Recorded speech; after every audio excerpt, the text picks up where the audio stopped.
গৌৰৱ গগৈ ডাঙৰীয়াৰ বিটিচিৰ চকাৰ পামচাৰ কেতিয়াবাই হৈছে। গৌৰৱ গগৈ যি চাইকেল চলায়, মটৰচাইকেল চলায়, যি চলায় 15 চনতে তেওঁলোকে হাত দাঙি থৈ গুচি গৈছে ইয়াৰ পৰা। গতিকে 15ৰ পৰা 25 হ'ল, 10 বছৰত কংগ্ৰেছৰ পতাকা এখন লগোৱা মানুহ নাই ইয়াতে। গতিকে আমি শুভেচ্ছা দিব পাৰিম।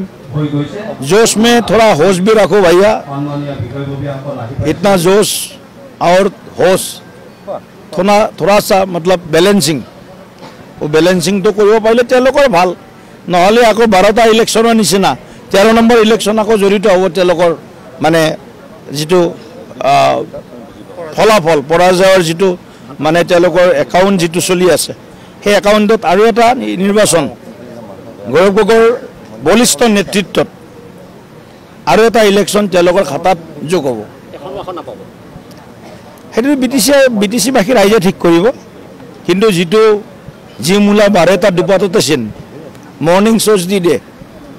গতিকে ক'ৰবাত 150, ক'ৰবাত 200, ক'ৰবাত 300, ক'ৰবাত 500 আৰু বিশিষ্ট 3-4টা অঞ্চলত হয়তো 1000-1200 ভোট পাব। গতিকে সেইখিনিৰ কাৰণে তেখেতক শুভেচ্ছা দি দিছোঁ। আমি 3বাৰমান শুভেচ্ছা দিলোঁ, আৰু এই প্ৰশ্নটো নুসুধিব। তেখেতক সময় অলপ ইয়াত বিটিচিত বেছিকৈ লগাই দিয়ক। তেখেতৰ প্ৰয়োজন আছে বিটিচিত শান্তি সমন্বয়, যিবিলাক তেওঁলোকে কয়। কি কয়, এজনে সিদিনা উল্টাকৈ কৈ দিলে, মানে প্ৰেছমিট চলি থাকোঁতে মহব্বত কি দোকান খোল ৰা হো, কি কৈছিলে, কিবা এটা শ্লোগান আছে নহয়, নফৰত কে বাজাৰ মে মহব্বত কা দোকান খোল ৰা হো। তেওঁৰে এজন সতীৰ্থ কৈ দিলে, मोहब्बत की बाजार में नफरत की दुकान खोल रहा हो। नफरत की दुकान जाते नखोले इते বিটিচিত শান্তি আনিছোঁ বিজেপিয়ে। গতিকে এওঁলোকৰ অধিকাৰ নাই বিটিচিত শান্তি ভংগ কৰাৰ। গৌৰৱ গগৈক সেইটোৱে আমি আহ্বান জনাইছোঁ বা সেই বিষয়টো বিশেষভাৱে গুৰুত্ব দিবলৈ অনুৰোধ জনাইছোঁ।